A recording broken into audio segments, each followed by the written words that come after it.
What's going on? Welcome back to the channel. So today when I talk to you about ticker ALCO, currently sitting at $31.32. They recently did participate in a Sidoti conference. I wanted to play that for you. So I want to go over some data points.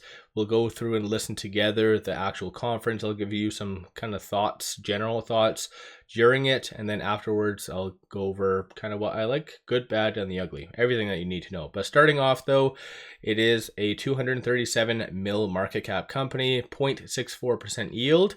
So it actually does have a dividend, surprisingly enough. Over the last 1 month though, it is up 25.75%. So definitely gaining some good traction there. Over the last 1 year though, it is up 4.4. This is what they do right over here. So agricultural products and services, 199 employees and founded in 1960. This is it right here. And just to give you a quick further overview of their financials. So basically up until the end of September, they had 3.2 million in cash and cash equivalents, burning through a abnormal amount. So I think based on the description, I think they encountered something quite detrimental to the company. So I think this might have been a one-off disease or something like that. So definitely this was a very bad previous quarter, and so that's probably what got them caused them to go down a little bit during this time period. So another thing I do like to bring up is a short interest. So 4.79% of the free float is being shorted. Works out to be 259,000 shares overall are being shorted. So nothing crazy. Based on this, it does show that there's around 5.41 million for the float. So that's kind of a good thing. So roughly around 2.2 million is held by insiders. So definitely that's a good amount to me. But without further ado, we're going to get right to the presentation. If you have any questions, let me know in the comments below.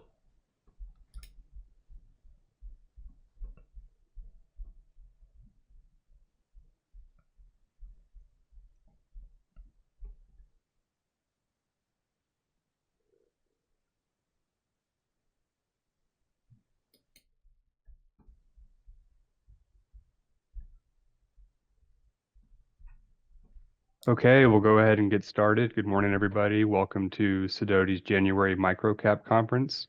My name is Daniel Harriman, and I'm an analyst here at Sidoti. It's my pleasure this morning to welcome back to the conference Alico Incorporated, that's ticker ALCO. Once again, we have the company's CEO, John Kiernan, here to go through the presentation. We're going to give John about 20 minutes to go through the slides, after which time I'm going to open it up to Q&A. If you do have any questions during the presentation, please feel free to type those into the Q&A box, and time permitting, we'll get to as many as we can. But again, please join me in welcoming Alico and John. And with that, John, I'll turn it over to you. Thanks for being here. Daniel, thank you so much. Delighted to be back with Sidoti. I hope everybody's having a great 2025 so far. As Daniel had mentioned, our ticker is ALCO. We trade on the NASDAQ. We've got a market cap of close to $250 million. And the stock has had a decent run over the last couple of weeks because of announcements that we had relative to us.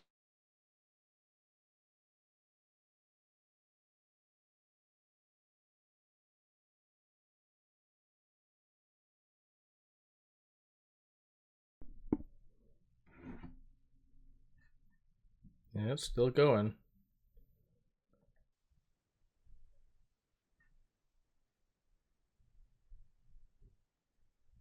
Anybody hear me? Hey, John, I think we're back. I'm not sure what exactly happened there. Yeah, I don't know what's going on here. So I've got no display on my side. So Sorry, everyone. If you could just give us 1 second, I'm going to get our IT team to help us here with the presentation. Thank you.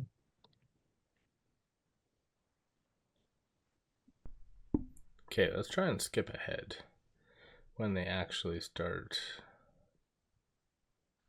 He could just rejoin and we wouldn't be able to do anything anyway. Now we're all set. Sorry about that, everyone. Yeah, no problem. There, just saved you 4 minutes. Okay, John, all yours. All right. I am mortified. I have no idea what happened. It gets below 50 degrees in Florida and everything just freaks out. So I don't know what happened, but you guys can hear me fine, right? Yes, sir. All right. That's the most important thing. So let's just jump in. we have basically a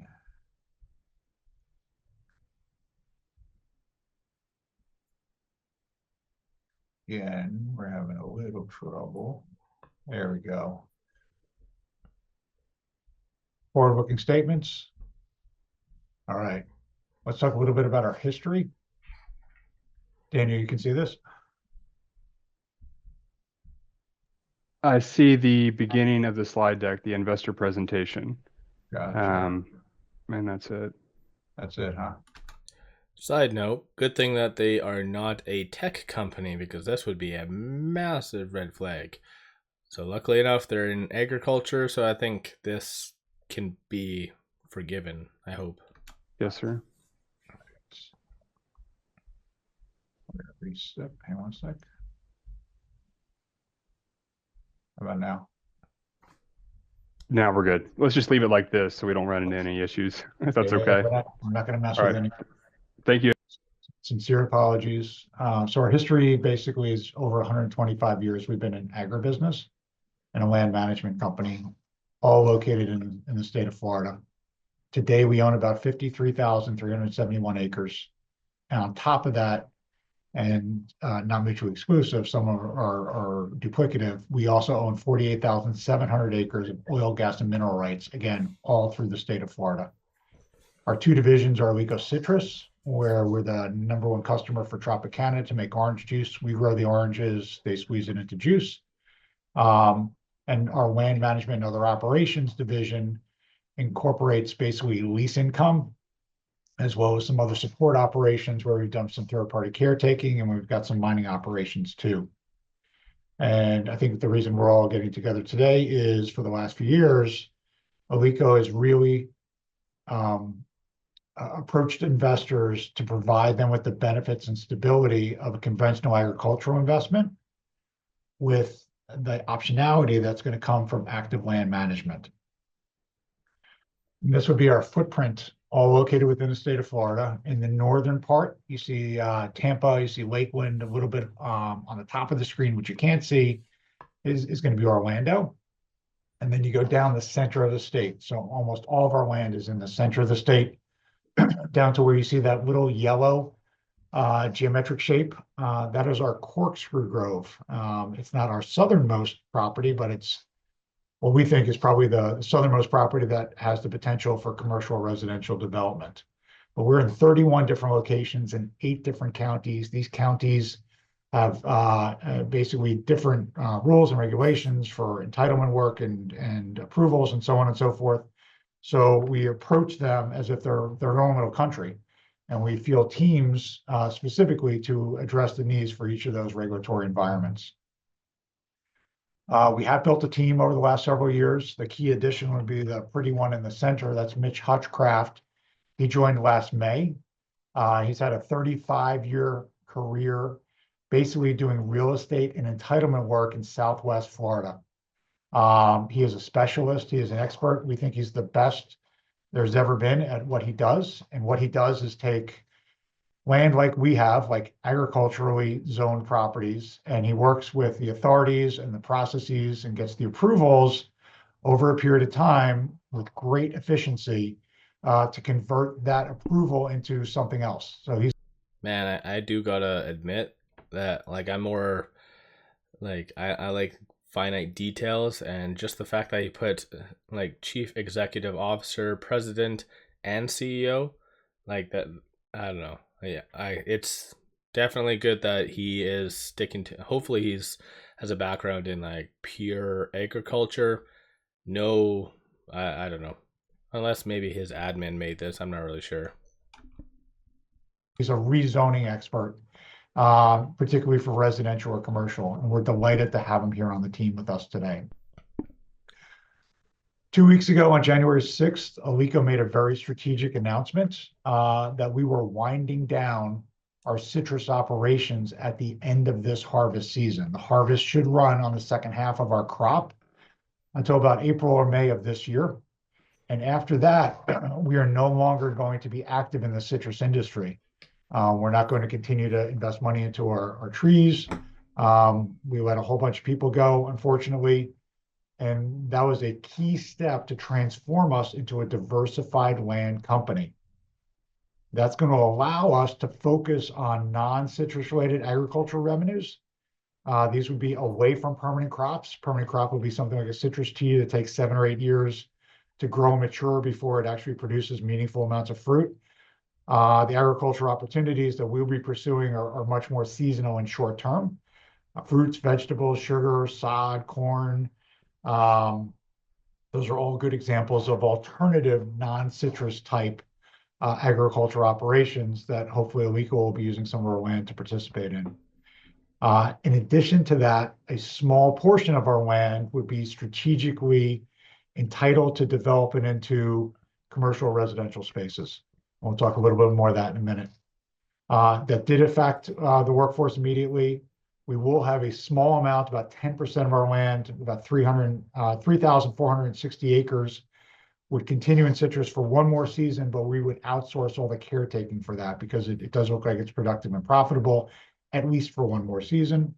But this really allows the team to focus our time and our resources towards land optimization to get to the highest and best use for every acre that we have.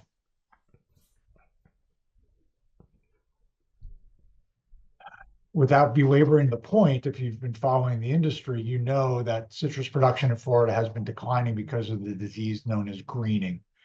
Our production has been down about 73% over the last 10 years, and it's really the last 3 that are the most disappointing post-Hurricane Ian.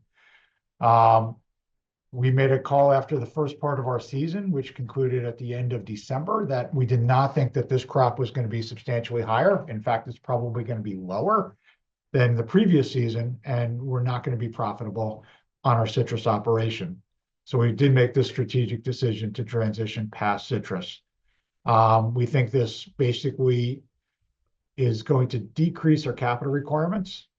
It's going to basically, decrease our operating costs. It's going to increase our returns on investments, and it should lower our financial volatility. Those were all trends that were going the wrong way with citrus. And on behalf of our shareholders, we think the strategic transformation is going to improve all of those factors and results. And this is just a simple chart that we put together to show you the numbers over the last 10 seasons, where in the state of Florida, 450,000 acres produced about 91 million boxes of fruit.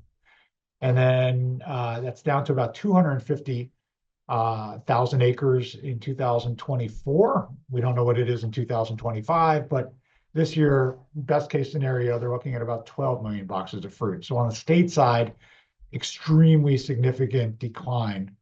On the Alico side, we had about 10 million boxes of fruit, and this year potentially going down about 2.6, which is similar to what we've done for the last 3 years post-hurricane. And again, you see the adjusted EBITDA, which is the EBITDA just from our citrus operations, has been in decline since 22 when we had that impact from Hurricane Ian.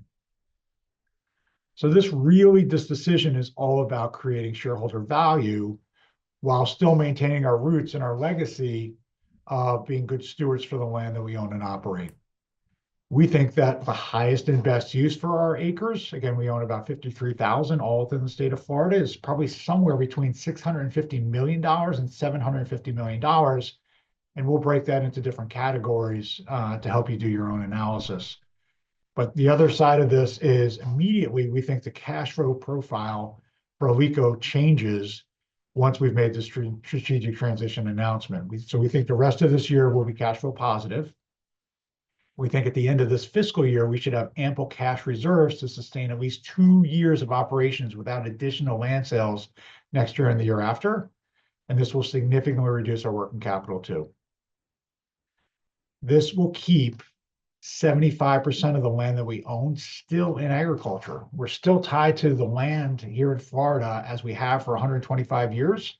It's just 25% hopefully is going to be going for something highest and best use that's related to commercial or residential. 10% of the acres that we have potentially could be done commercial and residential within the next 5 years, but it really is all going to come down to our highest and best use analysis. So when we looked at our real estate portfolio, We put these into 3 buckets. What potentially could be development in the near term, and we did near term within 5 years. And we estimated a value for those 5,500 acres somewhere between $335 million and $380 million. The long-term development potential, we think, is outside of 5 years. It's not 5 to 10, it's probably 5 to whenever. That potentially could be worth 140 to 170 million additional dollars, and that would cover about 7,100 acres. Again, in more rural parts of our portfolio today, but it does have potential for real estate development. The remaining 75% of the land that we own, which is about 40,700 acres, we think remains in agriculture or tied to agriculture or have some sort of agricultural operations. And that's probably worth somewhere between 175 and $200 million, which we believe is a conservative estimate. And when you add all that up, that gets you about $650 to $750 million. Focusing back on really kind of investor profile, we think this definitely is in line with the strong financial position that we have. We had announced at the end of the summer that we renewed a revolving credit line with MetLife. That's going to go out 10 years. And that offers us $95 million of untapped credit. We had about $8.4 million drawn on that at the end of the fiscal period. But as we have cash flow coming in, we expect that balance would go down. But we do have credit lines that we think provide us liquidity, and that certainly goes a long, long way to giving investors, some clarity and some confidence that we can sustain any ups and downs. Since we're no longer tied to citrus, we believe that our weather-related risk is going to go down significantly, so those ups and downs should get a lot narrower. On the shareholder value side, we've been paying quarterly dividends since about 1974. We've actually been paying since 1960, but we missed 2 quarters in 1974 because of the oil embargo. But we're all about creating consistent returns. So we've been paying dividends out for at least 50 years. On the operational benefit side, we talked about the working capital, since we're no longer required to basically fund citrus operations, which basically take a year in advance before the fruit can be harvested. And we think this is also, because of the weather, going to lower our financial volatility too. On the strategic side, this focus on profitable non-citrus, so that's more seasonal, not permanent crop agricultural opportunities, gives us greater flexibility. It's going to basically put us in a position to opportunistically consider offers on our land should somebody cross our doorstep and basically wish to buy any properties, because we now have highest and best use analysis on all the acres that we own, and we kind of know what the land is worth for us. And that supported some of those values that we had said at the top.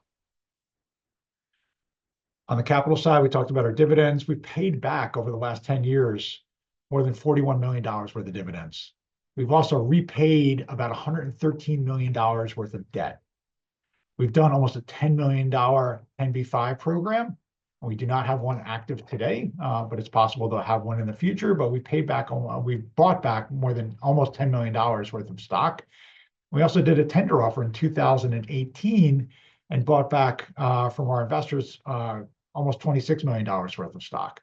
So we have been active as far as returning capital to the tune of about $189 million over the last 10 years, $87 million of which since 2021. So from a takeaway perspective, why invest in Alico? Obviously, the strategic vision of winding down citrus is going to strengthen our financial foundation.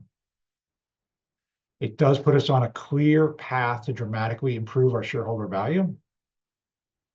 And we continue to offer you as the investor the stability of a conventional agricultural investment and combine that with the optionality of active land management.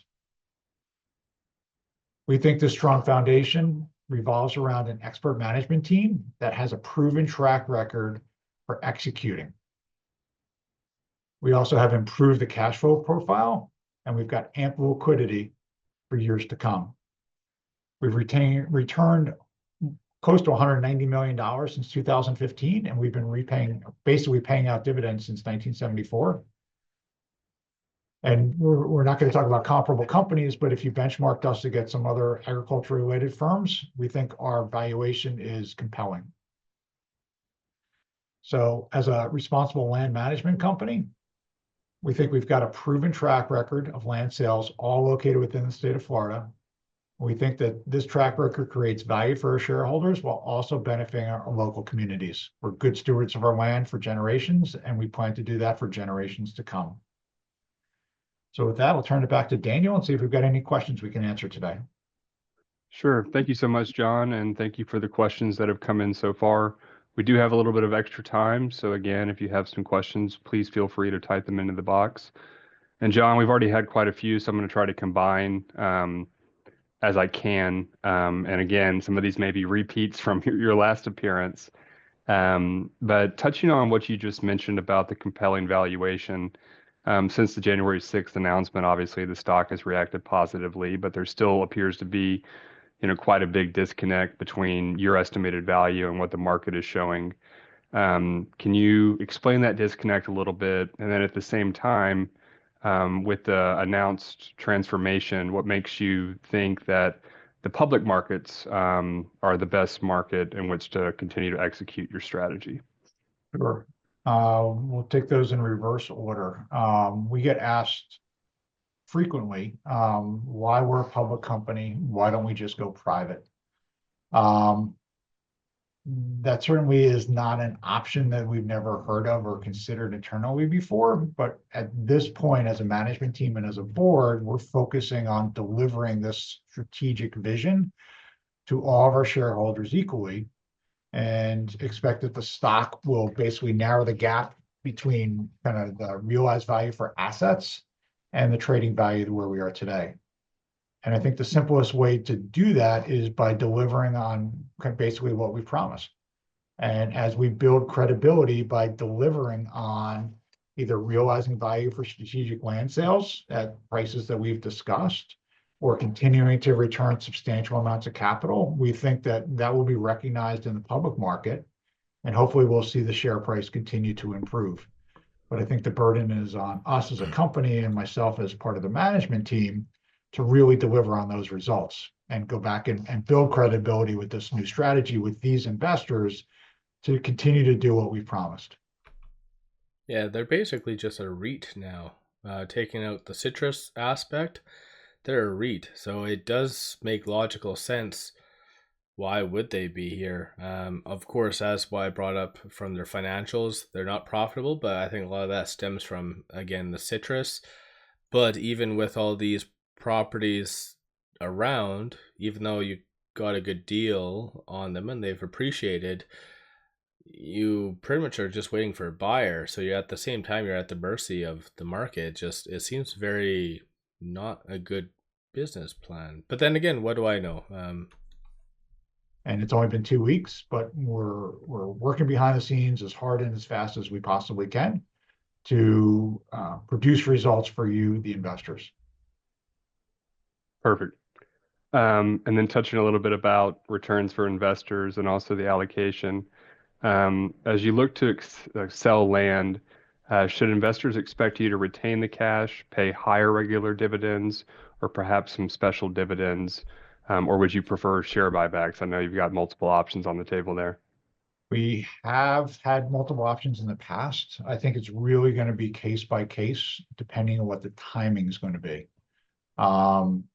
We think after we get, a decent level of cash on the books, returning cash in some form makes obvious sense and is consistent with how we've approached return of capital over the last 10 years. But whether we've made a decision of doing a 10b5 buyback program or a special dividend or increasing the rate of common dividends, that really all three of those are still on the table and has not been decided conclusively, because it's really going to depend on kind of the day, month, and year when that decision has to be made, as well as where the stock is trading that day. So we have to kind of see where we are before we go down that path, but everything is still on the table today. Makes sense. Thank you. Are you able to provide any information on the discount rate that was used to calculate the present value estimate of the land? So we did not disclose that, but we've talked anecdotally and provided a range somewhere between 10 and 15%. Okay. Okay, perfect. And then going back to the non-citrus agricultural operations, are you going to be managing that, or will that be a third party? So we expect primarily we'll be engaged with third parties where we would lease the land in exchange for rental income, particularly in the near term. There are several agricultural opportunities that we're exploring to do on a proprietary basis, so we would do the work ourselves. But we need to really kind of lower the risk profile to make sure that, you know, it's not going to require substantial amounts of capital. And the immediate payoff is substantial enough that it's worth you, the shareholders, while, and really doesn't put your capital at risk. So those are going on behind the scenes. In the near term, though, we expect that we'll be doing more third-party leasing arrangements. Okay, perfect. And then to the extent that you can, based upon what you've disclosed, how should investors think about the timing of potential sales? 1 year, 3, 5, 10? And is there an end game in sight as to what the company would like to do? So, you know, the end game really would be to basically realize the highest and best use for every acre that we have. It's to optimize our real estate portfolio on behalf of the shareholders. So that's what we sought out to achieve 2 weeks ago when we made the strategic announcement. As far as a timetable goes, you know, we are opportunistic. We don't feel like there is a tremendous amount of pressure to sell anything to meet any sort of expenses or bills or build up any resources or cash balances. We think that's all well in hand already. Instead, we're weighing offers that have been coming in over the last several weeks, the last couple of weeks, you know, very, very carefully. Where it's appropriate, we'll negotiate. We have had several real estate transactions that have been percolating in the back, you know, behind the scenes, as well as we have for every fiscal year. And at this point, we don't have anything that's ready to announce. But we will be very transparent with the market and making full disclosures when appropriate to tell you, the investor, as we're making progress on any land sales. So the short answer is no, there's no kind of visibility that we're providing as far as a timeline. But we're within the highest and best use analysis that we've devised, able to identify really where we think valuation is appropriate for the land that we have. And if we have opportunistic offers that come across our doorway, we evaluate those against our internal benchmarks and potentially we can get deals. So it's not a wait and see, it's make us an offer and let's see what we get, in light of operating it for agricultural purposes, in light of what eventually is going to need to be entitled for corporate or residential development. So it really comes down to the highest and best use paradigm, and then kind of the price points that we know, and you know, we measured against that. So we're going to get fair value for our investors. Perfect. And then again, with the theme of the announcement, how do you think about the revenue and profit profile on a per acre basis of the alternative agricultural uses relative to the legacy citrus operations? We have not disclosed any of that. I will say it is going to have a lot less volatility and is not going to be as significant on a per acre basis as it was under citrus. So citrus, you know, was doing $50 million 5 or 6 years ago in adjusted EBITDA. I don't think that is the potential in the near term for these 53,000 acres. But we're also not going to lose money on this anymore. So cash flow will improve as we go forward, and which is a huge step forward for us and you as the shareholders. Yeah, sure you've gotten that question though over the last. We have, and we would like to provide it. We just don't have enough accurate information to give you a good view on a projection. Okay. How should investors think about the potential rental income from leasing any land that you have? How so? Well, just, the potential for having any rental income, or how big of a part do you expect that to play in the financials moving forward? So that's where we've been talking about kind of alternative agricultural crops from non-citrus opportunities, whether it's sod or sugar or corn or vegetables like green beans or fruits like watermelon. These are all seasonal, not permanent crops. And we necessarily would not engage in the business directly. We would lease out the land. So we would basically be the landlord. So it would all be rental income, and particularly in the near term. But that could change if we go and start making some proprietary operations, but that probably is not going to happen this season. Okay. The last one, and on what should be an easy one.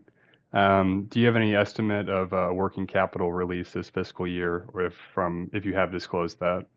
We've not disclosed that, other than we think it's substantially reduced from what it's been historically, because we don't need to support 5.5 million trees on 53,000 acres. So we think the scale of our business becomes de-risked as we move to more leasing activities, and we're not going to require the working capital to basically caretake all of those trees in that entire citrus operation. Perfect. Well, John, this has been very informative, and we thank you for your time today and the presentation. For those of you in the audience, thank you. I think we got to just about all the questions. Actually, we did. We got to all of them. So thank you for your support and your interaction.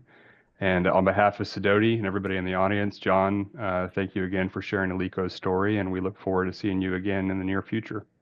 Thank you, everyone. Available for one-on-ones. You can come during this conference, or we can talk afterwards. And again, sincerely apologize for the IT difficulties. That was all on us. They hung with us, so we're good. We're good. They did. So thank you. Yep. Thank you, everyone. So, yeah, overall my thoughts are it's good. Technically for REITs, that's what they're kind of moving towards. The PE would get hit quite hard. They generally do have lower kind of PEs, and honestly, given the circumstances, I think that might be, even though what he mentioned is going to be good for the cash flow, their balance sheet, I think the stock price might go down only because the related multiple might go down. It's good. At least they're adapting. You got to give credit when credit is due, and the company is struggling and they pivot. Like it's hard, very, very hard, but at the same time, it needs to be done. So yeah, that's my kind of takeaway from that. Do you own them, sell them? What's your general thoughts? Doesn't look like there's any options, so no, it doesn't have any options or anything like that. So that's kind of a good thing in some cases. But yeah, one final thing though, I do have a Discord you can jump on completely free. A lot of good people there. So I'll put that in the description below and also the comments. So you can go talk shop, options, stocks, whatever floats your boat. So definitely go over there and take a look. So with that, appreciate all of you watching.